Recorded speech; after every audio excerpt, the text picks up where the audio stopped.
Moving buildings. Analysis of moving buildings using robotic leg technology by Group 5 from TFB. Here is our group member. Next, we have two topics to be discussed. For now, we are going to discuss about structural location first. First of all, what is the general definition of structural location? Structural location is a process of lifting an entire building and moving it into a different location. This can be done either by disassembling the structure and reassembling it in a new position, or by transporting it in its entirety. Building law does not use this term. It is treated as building. Therefore, structural location requires a construction permit. Next, the history of structural relocation. The first record of a relocation appears in a description of London in 1598. Then, in 1799, North America moving a small wooden structure which fulfilled the role of a local jailhouse. In 1970, the moving of Lubomirski Palace in Warsaw, Poland. The causes for structural relocation. First, preservation of buildings that has important historical value. The example is museum. Second, emotional connection to the owner of the building. Third, cleaning the area where the building placed and preparing for a new owner. Fourth, protection of structure from natural disasters such as a flood. These are the benefits of structural location: reducing environmental pollution, reducing habitat destruction, it also saving more money by not demolishing the building, and of course this will preserve history. Other than that, there are several disadvantages of structural location. Structural location could hamper some parts of structures or may get destroyed. It's not suitable for long-distance relocation, and it is expensive to move buildings to another place. It's also unsafe to transfer when there are obstacles in the road, such as river, rocky roads, and many more. When doing some structural location, we may get some risk, such as facade cracks may appear, as well as other transport damages.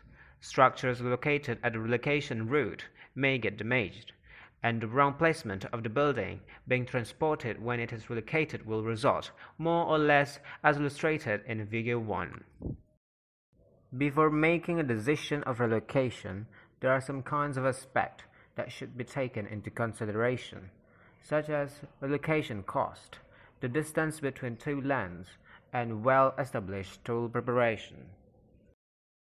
Now we continue to discuss about the types of relocation. The types of relocation consist of two things. The first, relocation by complete disassembly. Relocation by complete disassembly consists of deconstructing the structure to as small as possible parts, so that as many elements as possible could be used for reconstruction. This option consists of dividing the structure into segments. Each of the segments is relocated separately and combined into the whole at the relocation place.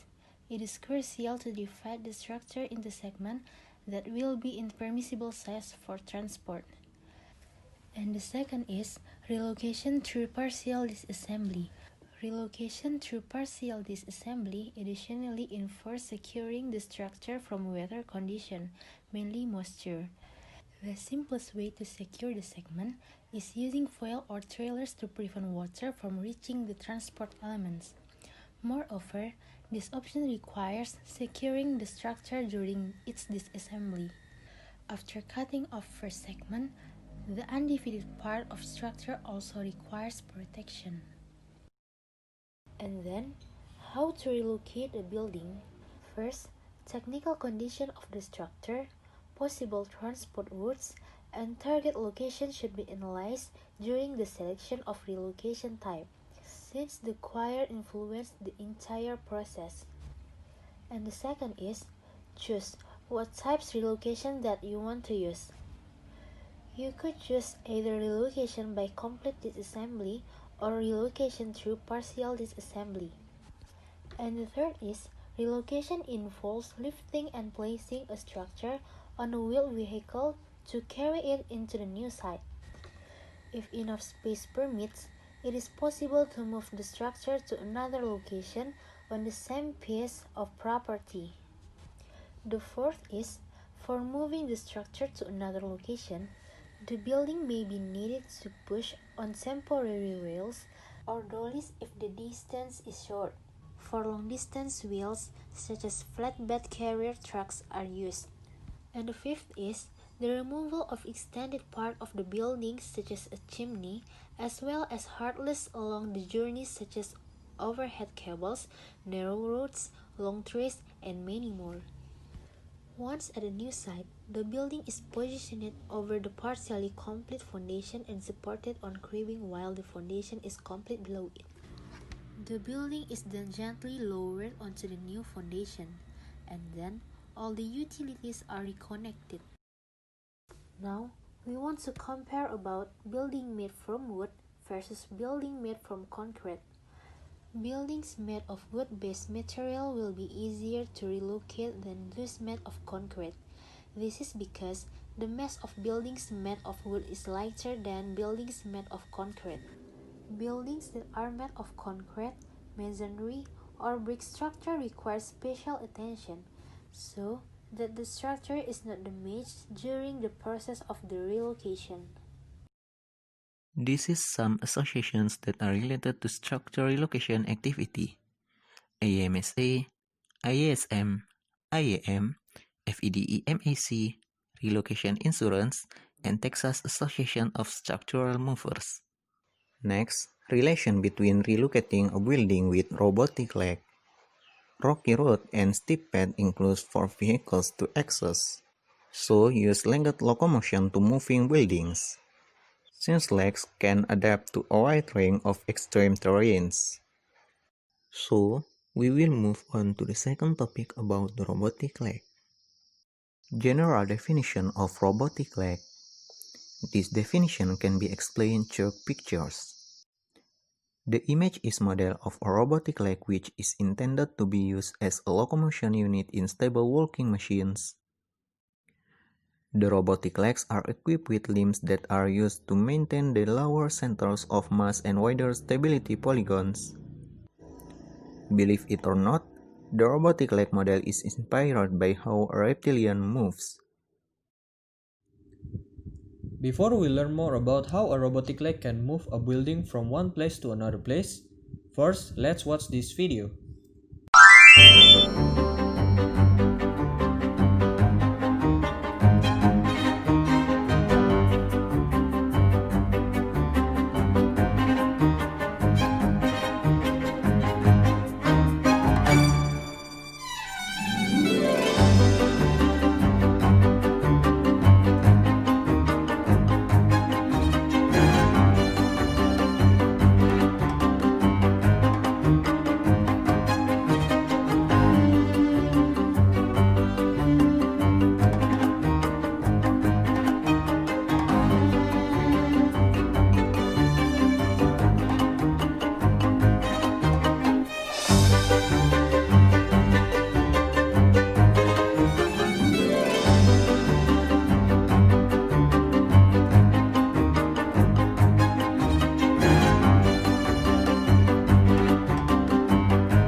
这个格拉小学评议以后，我们会进行一个全面性的校正工作。将来我们计划呢，就作为一个文化教育、非遗保护、文创互化的一个计划的作用，希望对老建筑给予新的生命力。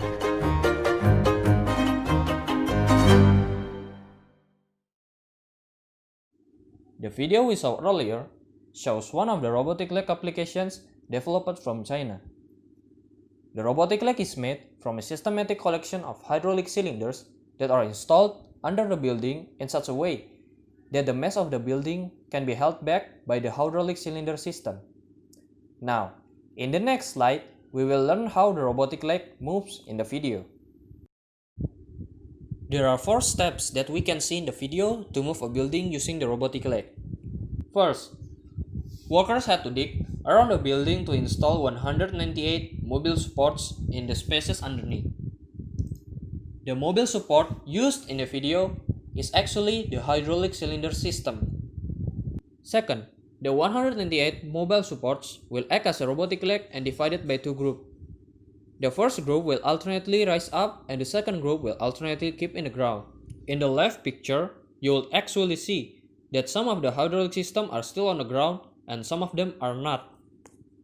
The purpose of dividing the 198 mobile supports by 2 groups is to maintain the building stability so the building can move as a one unit, slowly and carefully. Third, attached sensors help control the building moves. The sensors are connected into the hydraulic system, so the hydraulic system can move uniformly according to the sensor settings. The sensor also control which hydraulic system groups that stay on the ground and which don't. Fourth, adjustments to the destination of the placement and movement. This means robotic leg help the building reach its destination by adjusting its placement and movement using sensors and others. In the next slide, we will specifically see and break down parts of the robotic leg and see its connection one and another. In this image, parts of the robotic leg consist of main body, hydraulic cylinder, slider, multiple layer of wood or metal, and cable. The function of the main body is to hold the mass of the building and works to move the building through the hydraulic cylinder. The function of the hydraulic cylinder is to make a movement by pushing the main body. As hydraulic cylinder moves the main body will slide through the slider because the hydraulic cylinder and the slider are connected so that it creates a translational movement. This translational movement is what we call a robotic leg movement. The purpose of multiple layer of wood or metal is to protect or to minimize the damage that being caused into the road by the hydraulic cylinder and the main body. The cable, I believe, is connected to the sensors. The sensors can control the hydraulic system movement, so the hydraulic system moves only by the orders of the sensors. All of the hydraulic system will make this kind of translational movement, and this movement is considered to be a simple movement because it only includes a translational movement. And that's the analysis of the robotic leg movement. In the next slide, we will talk about the conclusion that we could get from this topic. First, more modern method invented. This is because in structural relocation, people only knew slide rail and flatbeds as a way to relocate a building. Because of this invention, there will be more alternative way to relocate a building. Second, effective in irregular shape buildings. In the video we have seen before, the actual shape of the building is lettered with the alphabet T. It will be difficult if it is moved using flat bell and slide rail technique. Therefore, this technique is very effective for use in buildings that have irregular shapes. Third, more faster than using slide rail and flatbeds technique. This is because slide rail and flatbeds technique are more complicated and difficult rather than using robotic leg. So you will need a lot of time to prepare if you are using slide rail and flatbeds technique. Fourth, very simple concept and can be adapted in Indonesia. This is because this technology has been created in China and works simply. Not only that, this kind of technology has only one type of device, namely the hydraulic system. Therefore, we only need to apply this kind of technology in Indonesia. These are the 12 references that we use to research about this topic.